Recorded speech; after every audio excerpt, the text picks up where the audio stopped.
The Bible Study Podcast, episode 76. Today, the Bible Study Podcast continues to talk about leadership and looks at Nehemiah.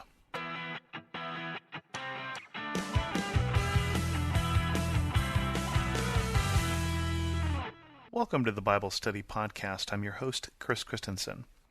As we continue on looking at leadership, I want to look at a particular example, and this was an idea that I got from Richard Mock, who's a pastor at Cathedral of Faith, who I do ministry with at Juvenile Hall, and he said they were doing a study on the leadership of Nehemiah right around the time that I was talking about the Bible study and leadership, and that seemed like a really good example. And the reason why is Nehemiah had a very specific problem he was trying to solve, and the problem he's trying to solve is not something he could solve alone. And that's exactly the kind of problem that causes the need for or the rising up of leaders, and in this case Nehemiah. And Nehemiah did a lot of things very well, so let's look at what happened. Starting with Nehemiah 1, what we learn is that Nehemiah is not in Judah, the land of his birth, but he is a remnant that has been removed to the Babylonian captivity, which was ended when the Persians took over, and he is in service to the king. And word reaches him of what's going on in Judah.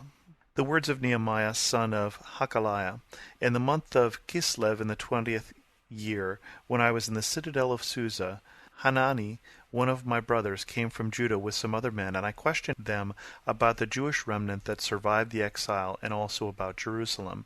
They said to me, "Those who survived the exile and are back in the province are in great trouble and disgrace. The wall of Jerusalem is broken down, and its gates have been burned with fire." When I heard these things, I sat down and wept. For some days I mourned and fasted and prayed before the God of heaven. Just stopping there for a minute. So he hears that back in Judah things are in bad shape, and the number one thing he hears is that the wall has been broken down for Jerusalem, so there's no protection for the people there, and they are both in disgrace and they're in danger.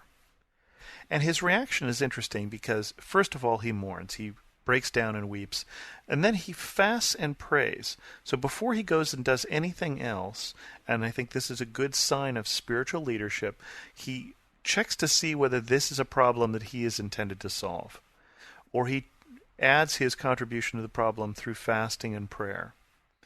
In the midst of the fasting and prayer, it seems that he is then led to do something about this, and his prayer goes like this: "O Lord God of heaven, the great and awesome God, who keeps his covenant of love with those who love him and obey his commands, let your ear be attentive and your eyes open to hear the prayer of your servant is praying before you day and night, for your servants, the people of Israel. I confess the sins we Israelites, including myself and my father's house, have committed against you. We have acted very wickedly towards you. We have not obeyed the commands, decrees, and laws you gave your servant Moses. Remember the instruction you gave your servant Moses, saying, 'If you are unfaithful, I will scatter you among the nations. But if you return to me and obey my commands, then even if your exiled people are at the farthest horizon, I will gather them from there and bring them to the place I have chosen as a dwelling for my name. They are your servants and your people, whom you redeemed by your great strength and your mighty hand. O Lord, let your ear be attentive to the prayer of this your servant, and to the prayer of your servants who delight in revering your name. Give your servant success today by granting him favor in the presence of this man. I was cupbearer to the king." So he says this prayer. He says to God, "You were right to do what you did. You punished us by spreading us far and wide, by taking us into exile, but you also promised that you would restore if we turn back to you."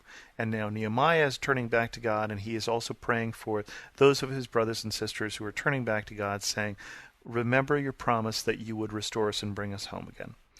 And then he is praying for success in presence of this man and tells us he's the cupbearer of the king, because sometime in the midst of his mourning and fasting and prayer, he has come up with a plan, and he has come up with a calling that he is going to do something about this, and he is going to go to the king, and that's what he does in Nehemiah 2.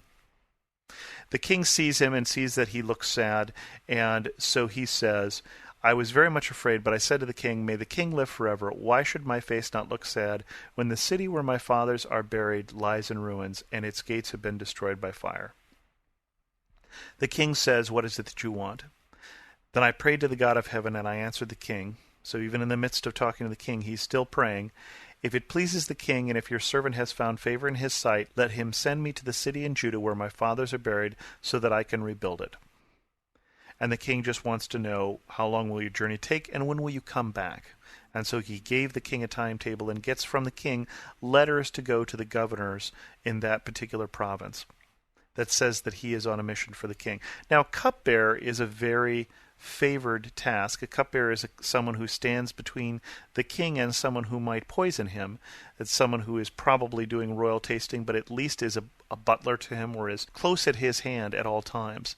And so it is a position of favor, and because of this, he is able to use his influence with the king to get approval to go and do what he wants to do.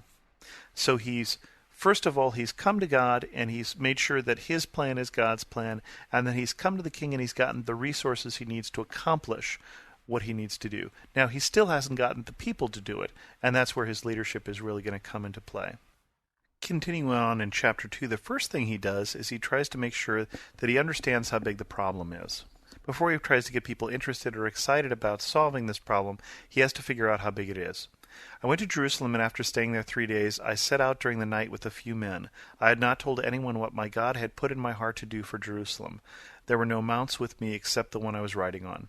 By night I went through the valley gate toward the Jackal Wall and the Dung Gate, examining the wall of Jerusalem, which had been broken down, and its gates, which had been destroyed by fire. Then I moved on toward the Fountain Gate and the King's Pool, but there was not enough room for my mount to get through. So I went up the valley by night, examining the wall. Finally I turned back and re-entered through the valley gate. The officials did not know where I had gone or what I was doing, because as yet I had said nothing to the Jews, or the priests, or nobles, or officials, or any others who would be doing the work. Then I said to them, "You see the trouble we are in. Jerusalem lies in ruins. Its gates have been burned with fire. Come, let us rebuild the wall of Jerusalem, and we will no longer be in disgrace." I also told them about the gracious hand of my God upon me, and what the king had said to me. They replied, "Let us start rebuilding." So they began this good work. So now we have examined the problem, and we've gotten the people together. It says, this is our problem. Jerusalem is ruins. We're in disgrace. Let's us do something about it. And they say yes. But almost immediately we get opposition. But when Sanballat the Horonite, Tobiah the Ammonite official, and Geshem the Arab heard about it, they mocked and ridiculed us, saying, "What is this you are doing?" They said, "Are you rebelling against the king?" I answered them by saying, "The God of heaven will give us success. We, his servants, will start rebuilding. But as for you, you have no share in Jerusalem or any claim or historic right to it."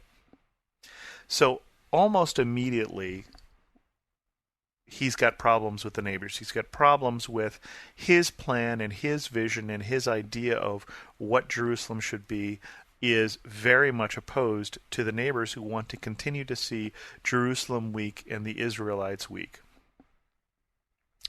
And part of the reason that we need leaders in the church, in the home, in the business, wherever you are, is that most plans don't continue on without problems. There's a saying in the army that no plan survives its contact with the enemy. That basically leadership isn't just about making plans, although that's important, and what Nehemiah has done is important, that he's laid the groundwork by making a plan of what he's going to do. He's gotten the people involved, but then he also has to deal with what happens when there are problems. What happens in this case when there is opposition. It might be a technical problem, it might be a resource problem, there's all sorts of different things, some that can come from poor planning, obviously, but also in this case, what he's trying to do, some people don't want to see him succeed at. A couple interesting things to see as we look at some of the next chapters of Nehemiah, and we're not going to finish this today. It says things like, the fish gate was rebuilt by the sons of Hassenaah. They built its beams and put its doors and bolts and bars in place. Meremoth, son of Uriah, the son of Hakaz, repaired the next section. Next to him was, and then he goes on through which people had which section, and he's basically laid them out by clan. He has organized them. He hasn't just planned it originally. He has some organizational skills too, so he has a gift of leadership and probably also of administration. And he says basically, you group of family group, you build here, you family group, you build here. And so they tackle this problem in an organized fashion. They know what they're trying to do. They know what the opposition is. They organized to complete that task. And that also is the role of a leader. With that, I'm going to bring this episode of the Bible Study Podcast to a close, and we'll continue on the story of Nehemiah next week as he faces additional opposition, and what does he do about it. Feel free to leave a comment at thebiblestudypodcast.com or send me an email at host@thebiblestudypodcast.com. And as always, thanks so much for listening.